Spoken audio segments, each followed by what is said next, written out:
Dear students, today we are going to discuss about one interesting topic about the sole proprietorship. Unit 3, Forms of Business Organization, Chapter 4, Sole Proprietorship. Before that, what is the introduction about the sole proprietorship? A business organization is an organization which is engaged in some industrial or commercial activity. It represents an institutional arrangement for carrying on any kind of business activities. It may be owned and controlled by a single individual or by a group of individuals who have entered into a formal or informal agreement to jointly conduct the business. So,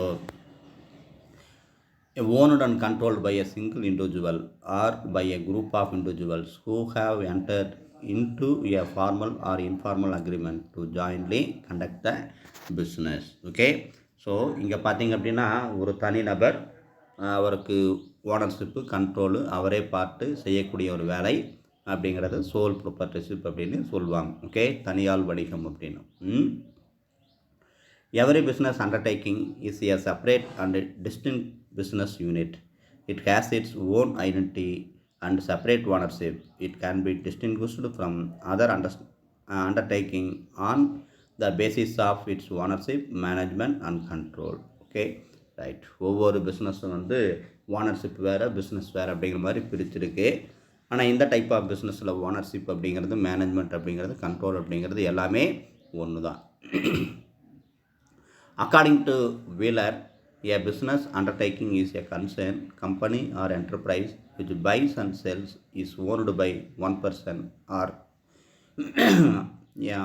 a group of persons and is managed under a specific set of operating policies. Okay, according to Wheeler சொல்கிறாரு sole proprietorship business பற்றி, a business undertaking is a concern, அது ஒரு concern, company or enterprise which buys and sells, purchase பண்ணுறது sales பண்ணுறது, it is owned by one person,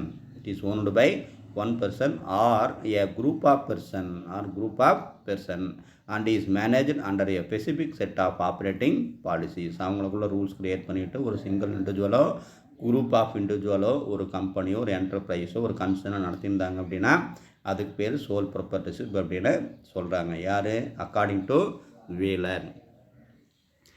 All business undertaking are directly or indirectly engaged in the transfer of exchange of goods and services for value. So எல்லா business activities அப்படிங்கிறது டைரெக்டாகவோ இன்டைரக்டாகவோ exchange பண்ணுற ஒரு இதாக மெயினாக வச்சுருக்கு. The deal in goods and services on a regular basis. So goods and service அப்படிங்கிறது regular basis தான். Their main motive is to earn profits and they are exposed to various types of risk. So இதனுடைய main motive எல்லா type of activities அப்படிங்கிறது profit earn பண்ணுறது. அதே மாதிரி அதில் பார்த்தீங்கன்னா ரிஸ்க்கு ஒவ்வொரு பிஸ்னஸுக்கு தகுந்த மாதிரி ஒவ்வொரு ஆக்டிவிட்டீஸ் தகுந்த மாதிரி ரிஸ்க்கும் இருக்குது. Okay, then sole trading business. So first form of organisation அப்படிங்கிறது sole trading business. Sole proprietorship is a form of business organization in which an individual introduces his own capital, uses his own skill and intelligence in the management of its affairs, and is solely responsible for the results of its operation. Okay, right. Sole proprietor அப்படிங்கிறவர் a individual person introduce to his own capital, அவருடைய சொந்த மூலதனத்தை இட்டு அவருடைய திறமையை பயன்படுத்தி அவருடைய intelligent use பண்ணி வர்ற ப்ராஃபிட் லாஸ்க்கு அவரே ரெஸ்பான்சிபிள் எடுத்தார் அப்படின்னா அதுக்கு பேர் சோல் ப்ரொப்ரைட்டர்ஷிப் அப்படின்னு சிம்பிளாக நம்ம சொல்கிறோம். Okay, so introduce his own capital, uses his own skill and intelligent in the management of its affairs and is solely okay responsible for their. Solely அப்படின்னா உங்களுக்கு தனிப்பட்ட ஆள் அப்படின்னு அர்த்தம், தனியாள். அவரே a single person responsible for the result of its operation. The individual alone may run the business or may obtain the assistance of employees. So இண்டிவிஜுவலாகவே run பண்ணிக்கலாம், வரணும்னா இல்லைன்னா ஒரு சின்ன லெவலில் அசிஸ்டன்ஸ் சேர்த்திக்கலாம். It is the first stage of the evaluation of the forms of organization and is thus the oldest among them. So இதுதான் first stage of business ஆர்கனைசேஷனில். ஸோ ஃபஸ்ட்டு ஆரம்பித்து தனியாக தான் ஆரம்பிச்சு அப்படி அப்புறம் 2 பேர் சேரும்போது அது வேறு ஃபார்ம் ஆஃப் ஆர்கனைசேஷனாக மாறுது. அப்புறம் பெரிய லெவலில் எக்ஸ்பென்ஷன் பண்ணுறாங்க. ஸோ இது ஃபஸ்ட்டு ஆரம்பிச்சதுனால ஓல்டஸ்ட்டு ஃபார்ம் ஆஃப் ஆர்கனைசேஷன் அப்படிங்கிறது சோல் ட்ரேடிங் பிஸ்னஸ் தான் நம்ம சொல்லுவோம். Okay, here forms of business organization. Okay, so forms of business organization can be divided two categories. One is non-corporate enterprises, another one is corporate enterprises. Non-corporate enterprises அப்படிங்கிறது ownership management அப்படிங்கிறது ownership business அப்படிங்கிறது செப்பரேட்டாக இருக்காது. So ownership and business is same, ரெண்டையும் பிரித்து பார்க்க முடியாது. ஆனால் கார்ப்பரேட் அப்படிங்கிறது management and ownership is separated. A company managed by a specific act. So company manage பண்ணுறது ஸ்பெசிஃபிக் ஆக்டாகவே இருக்குது. இதில் பாருங்கள், நான் கார்ப்பரேட் என்டர்பிரைசஸில் further divided 3 categories. That one is sole trading concern, second one is partnership firm, third one is joint in the family business. Okay, then corporate enterprises further divided 3 categories. One is government and private and cooperative. Okay, இதில் government அப்படிங்கிறது public undertaking பண்ணது, இன்னொன்று public utilities. Okay, ப்ரைவேட்டில் joint stock companies அப்படிங்கிறது வரும். Okay, so this is the forms of business organisation. So sole trading concern is the oldest form of among these business organizations. Okay, dear students, let us we see one by one. It is also known as individual entrepreneurship. To raise the required capital, the individuals may depend mostly on his own savings. Sole proprietorship தான் நம்ம இப்பவும் பார்த்துருக்கோம். So தனியாக ஒரு business ஆரம்பித்து அவருடைய own skill, knowledge, intelligence எல்லாமே use பண்ணி கம்பெனியோட அஃபேர்ஸ்க்கு அவரே ரெஸ்பான்சிபிள் எடுத்துக்கிறது சோல் ப்ரொப்ரைட்டர்ஷிப் அப்படின்னு சொல்லுவோம். இவர் கம்பெனியோட கேபிட்டல் ரைஸ் பண்ணும்போது இண்டிவிஜுவலை தான் அவரே நம்பியிருப்பார், அல்லது ஃப்ரெண்ட்ஸ்கிட்ட ரிலேட்டிவ்கிட்ட வாங்கி பிஸ்னஸை இன்வெஸ்ட் பண்ணுவார். Okay, so to raise the required capital, the individual May depend mostly on his own savings or else he may borrow part of whole from his friends or relatives or financial institutions. The business may be started either in a portion of the proprietor's own house or in a rented premises. Okay, own house இருந்தால் house பக்கத்துலேயே இருக்குது. பெட்டி கடை நம்ம பார்க்கணும் இல்லையா, வீடு இருக்குது, வீட்டுக்குள்ளேயே அந்த கடை அப்படிங்கிற மாதிரி, வீட்டை ஒட்டி கடை அப்படிங்கிற மாதிரி இருக்குது. இல்லை அப்படின்னா வாடகை கூட எடுத்துருப்பாங்க. There are no legal formalities to be gone through except those required for a particular type of business. Okay, so இந்த டைப் ஆஃப் சோல் ட்ரேடிங் பிஸ்னஸ்க்கு லீகல் ஃபார்மாலிட்டிஸ் அப்படிங்கிறது எதுவுமே இல்லை. சிம்பிளாக நைட்டு நினச்சார் அப்படின்னா காலையில் கடையை ஸ்டார்ட் பண்ணிக்கலாம். அப்படியே லீகல் ஃபார்மாலிட்டிஸு ஃபாலோ பண்ணோம் அப்படின்னால லோக்கல் இருக்கிற மெம்பர்ஸ்கிட்ட சொன்னாலே போதும். Okay, for example, if one wants to start a restaurant has to obtain a licence from the health department of the municipal corporation. So restaurant ஆரம்பிக்கணும் அப்படின்னா டிபார்ட்மெண்ட் ஆஃப் முனிசிபல் கார்பரேஷன் கிட்ட permission வாங்கினாலே போதும். பெரிய லெவலுக்கு லீகல் ரெக்யர்மெண்ட்ஸ் தேவையில்லை இந்த type of பிஸ்னஸ்க்கு. Then what is the definition of sole trader business அப்படின்னா ஜேஎல் ஹான்சன் அப்படிங்கிறவர் ஒரு ஃபேமஸ் ஆத்தர் சொல்கிறாரு. ஏற்கனவே 2 டெஃபினேஷன் பார்த்தோம். இதில் பாருங்கள், sole trader is a type of business unit where a person is solely responsible for providing the capital, for bearing the risk of the enterprise and for the management of business. So sole trader அப்படிங்கிறவர் solely responsible for, தனியாக responsible எடுத்துக்கிறாரு. எதுக்கு?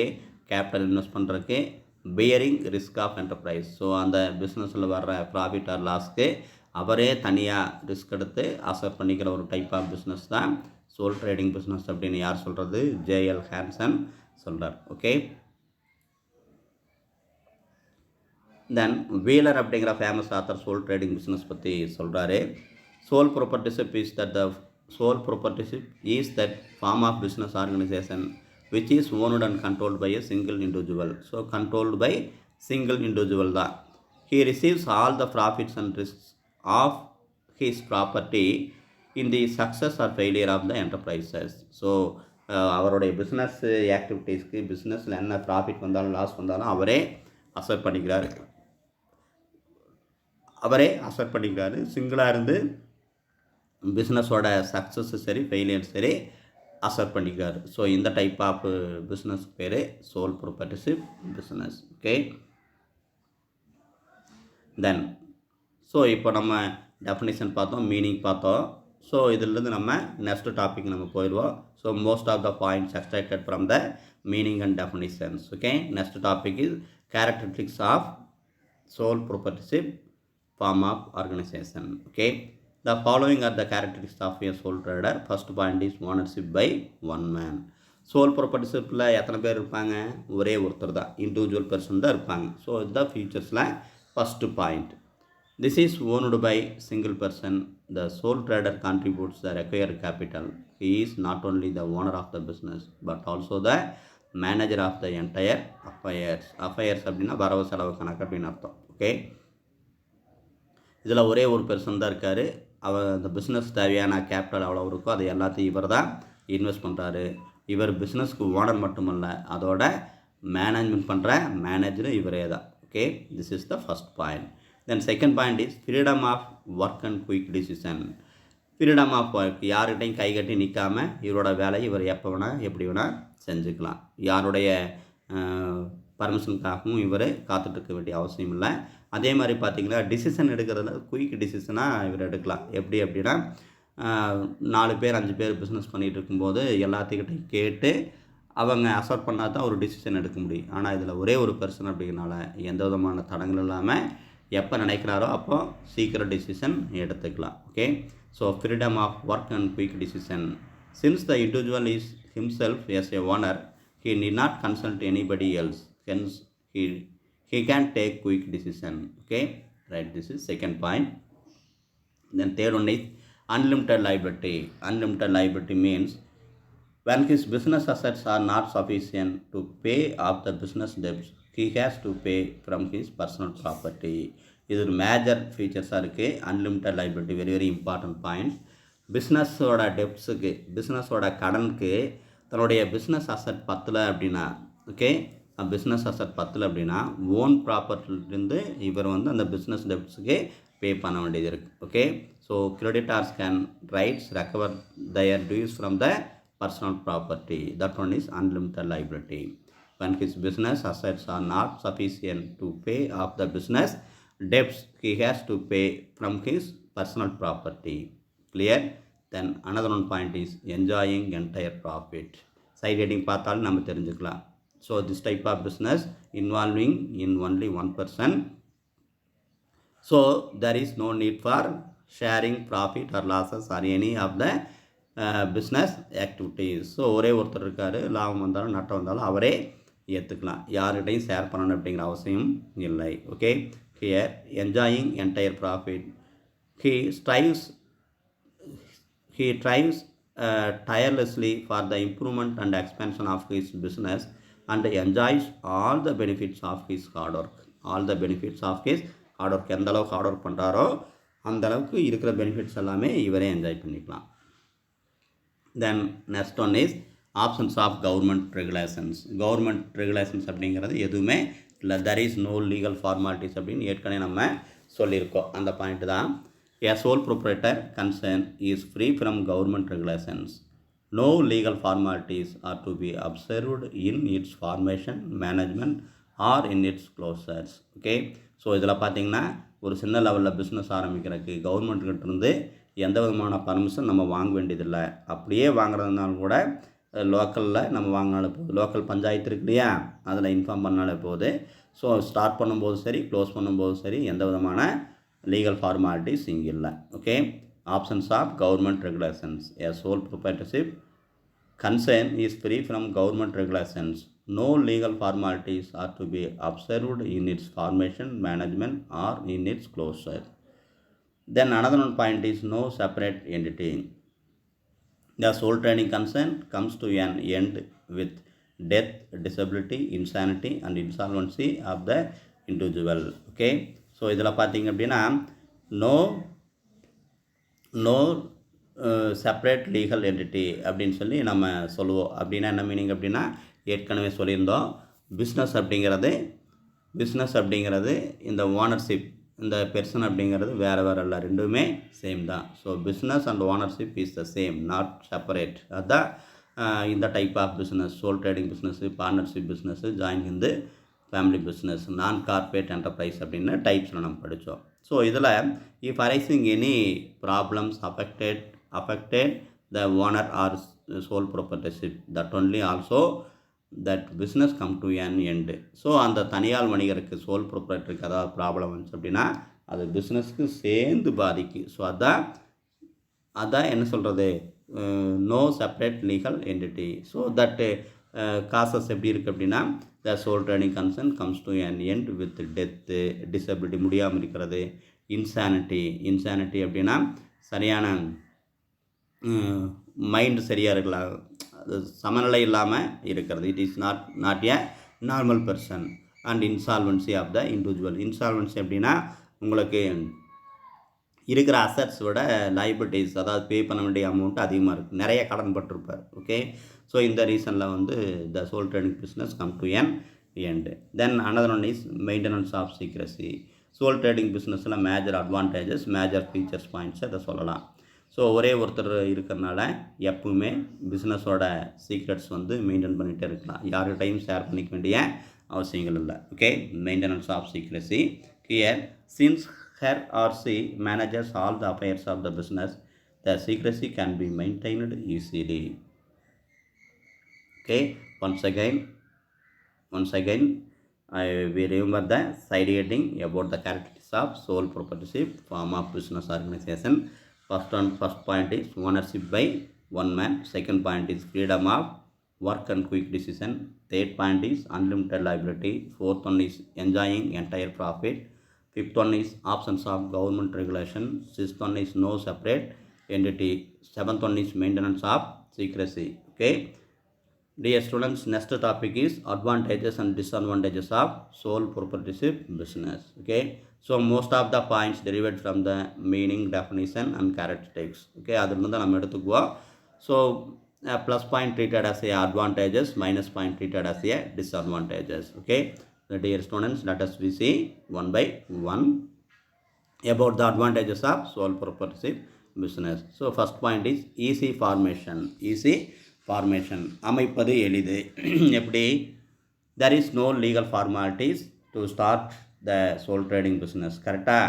So எந்த விதமான legal formalities தேவைப்படுறது, அதனால் easy formation, தொடங்கிறது மட்டுமல்ல close பண்ணுறது ஈஸி தான். So first point is easy formation.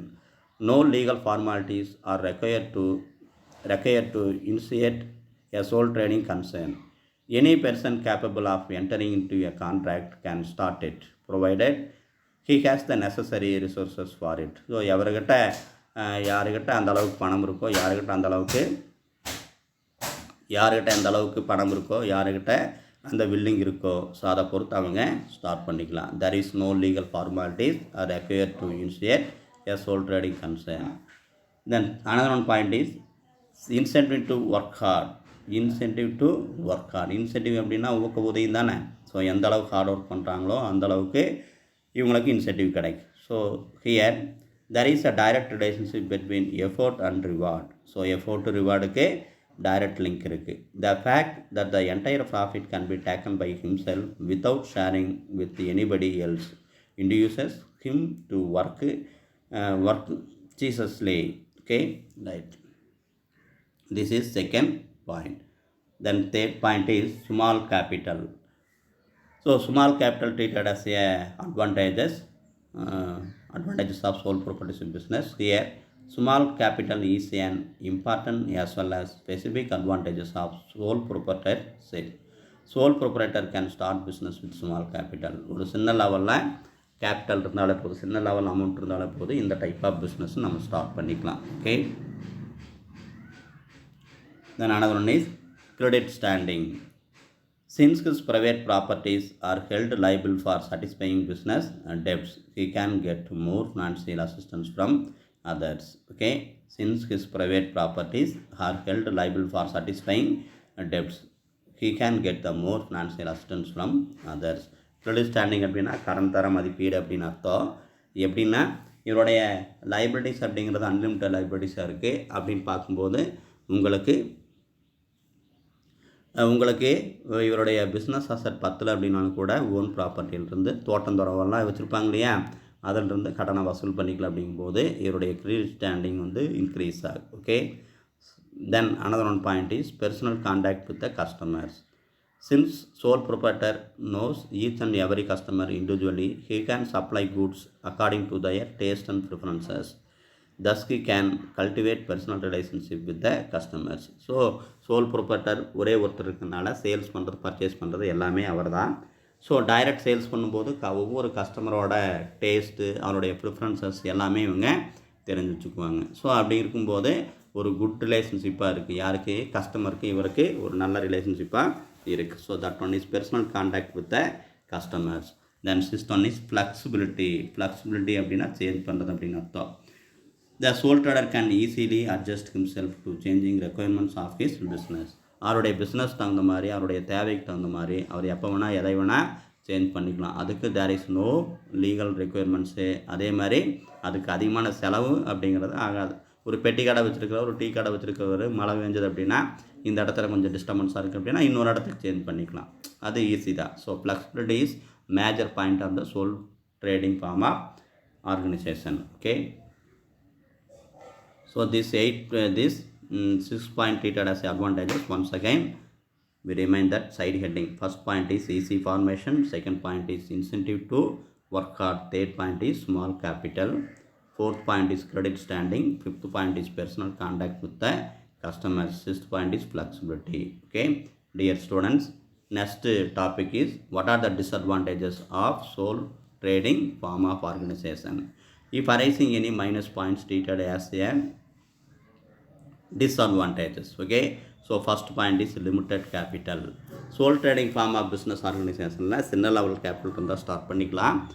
இன்னொரு சைட் பார்க்கும்போது சின்ன லெவல் கேபிட்டல் வச்சு சின்ன லெவல் பிஸ்னஸை ஸ்டார்ட் பண்ண முடியுமோ தவிர பெரிய லெவல் பிஸ்னஸ் அப்படிங்கிறது இங்கே பாசிபிள் இல்லை. So that one is limited capital treated as a disadvantages. Here since the capital is contributed by the one individual only, business operation have necessarily to be on a limited scale. குறைந்த லெவலில் தான் follow பண்ண முடியும். ஏன்னா ஒரே ஒருத்தர் தான் invest பண்ணுறாரு. Okay.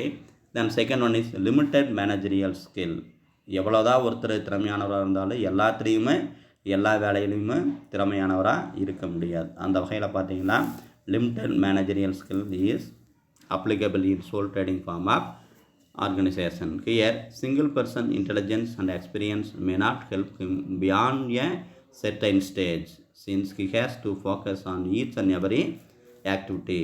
His managerial ability is bound to be limited. ஒரு குறிப்பிட்ட லெவலுக்கு மேலே எல்லாத்துலேயும் அவர் சக்ஸஸ் பண்ண முடியாது. தென் another point is unlimited liability. இது ஃபீச்சர்ஸில் பார்த்தோம். Very very important points. என்ன அப்படின்னா the creditors have the right to recover their dues even from the personal property of the proprietor in case of business assets are not sufficient to pay their debts. So பிஸ்னஸோட debts எதாவது செஞ்சு அப்படின்னா கடன்கள் எதாவது செஞ்சுன்னா பிஸ்னஸ்க்கு சம்மந்தம் இல்லாத இவருடைய ஓன் ப்ராப்பர்ட்டியை வந்து கிரெடிட்டார்ஸ் எடுத்துக்குவாங்க. கடன் கொடுத்தவங்க எடுத்துக்கிறதுக்கு ரைட்ஸ் இருக்குது. ஸோ இது அன்லிமிட்டட் லைபிலிட்டி. இது ஒரு major disadvantages point. Next one is lack of specialisation. பெரிய லெவலில் பிஸ்னஸில் ஃபாலோ பண்ணுற மாதிரி ஒவ்வொரு டிபார்ட்மெண்ட்டுக்கு ஒவ்வொரு ஸ்பெஷலைசேஷன் அப்பாயிண்ட் பண்ணி ஃபாலோ பண்ண முடியாது. அப்படி அப்பாயின்மெண்ட் ஃபாலோ பண்ணாலும் கூட அவருக்கு ஃபினான்ஷியல் பொசிஷன் இருக்காது. Okay, that one is lack of specialisation. Here since the business unit is small and the financial resources are limited, experts in different fields cannot be employed to secure maximum advantages. So அந்த மாதிரி points இங்கே possible இல்லை. Then hasty decision. Hasty decision அப்படிங்கிற பதற்றமான முடிவு, தவறான முடிவு அப்படின்னு சொல்லலாம். Sole properties is more likely to take hasty decision as he did not consult anybody else. So இந்த டைப் ஆஃப் பிஸ்னஸில் ஒரே ஒருத்தர் இருக்கார், மற்றவங்கள கன்சல்ட் பண்ணணும் அப்படிங்கிற மாதிரிலாம் எதுவுமே இல்லை. ஸோ அப்படிங்கும்போது ஒரே ஒருத்தர் இருக்கிறதுனால ஒரே யார்கிட்டையும் கன்சல்ட் பண்ணாதனால இவருடைய எடுக்கக்கூடிய முடிவுகள் மேக்ஸிமம் தவறாக போகக்கூட வாய்ப்புகள் இருக்குது. That one is haste decision. Sole proprietor is more likely to take haste decision as he need not consult anybody else. Okay, once again we remind the side heading of disadvantages of sole trading form of business organization.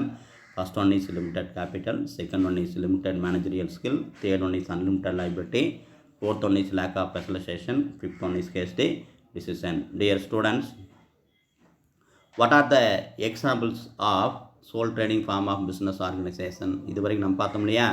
என்ன எக்ஸாம்பிளாக நம்ம சொல்லலாம்? Topic முடிச்சுட்டு நம்ம எக்ஸாம்பிளுக்கு போகிறோம். இதில் soul trader business அப்படிங்கிறது சிங்கிள் பர்சன் ஸ்டார்ட் பண்ணி அவரே கேபிட்டல் ப்ரொவைட் பண்ணி அவருடைய ஸ்கில்ஸு நாலேஜ் யூஸ் பண்ணி வர ப்ராஃபிட் ஆர் லாஸ்க்கு அவரே ரெஸ்பான்சிபிள் எடுக்கிறது தான் சோல் ப்ராப்பர்ட்டிஷிப். சரியா? ஸோ மற்றவங்க முன்னாடி கைகட்டி நிற்கிறதுக்கு இல்லாமல் தன்னுடைய சொந்த காலில் நிற்கணும் அப்படின்னு சொல்லி பிஸ்னஸ் ஃபாலோ பண்ணுறது பேர் தான் sole trading form of business organisation அப்படிங்கிறது. இதில் பார்த்திங்கன்னா எக்ஸாம்பிள் நம்ம என்னென்ன சொல்லலாம் அப்படின்னா, ஒரு பெட்டி கடை வச்சு நடத்துறது, ஒரு பியூட்டி பார்லர் வச்சு நடத்துறது, ஒரு ஜெராக்ஸ் கடை வச்சு நடத்துறது, ஓகே, ஒரு ஸ்வீட் ஸ்டால் வச்சு நடத்துறது, ஒரு பேக்கரி ஷாப் வச்சு நடத்துறது, இந்த மாதிரி சின்ன லெவலில் பிஸ்னஸ் ஸ்டார்ட் பண்ணி நடத்துறதுக்கு பேர் தான் sole trader form of business organisation அப்படிங்கிறது. ஓகே, ரைட், ஓகே, தேங்க்யூ கண்ணா. இந்த டாபிக் மறுபடியும் அப்படியே ஒவ்வொரு பாயிண்ட்டாக ரிவைஸ் பண்ணிக்கிங்க.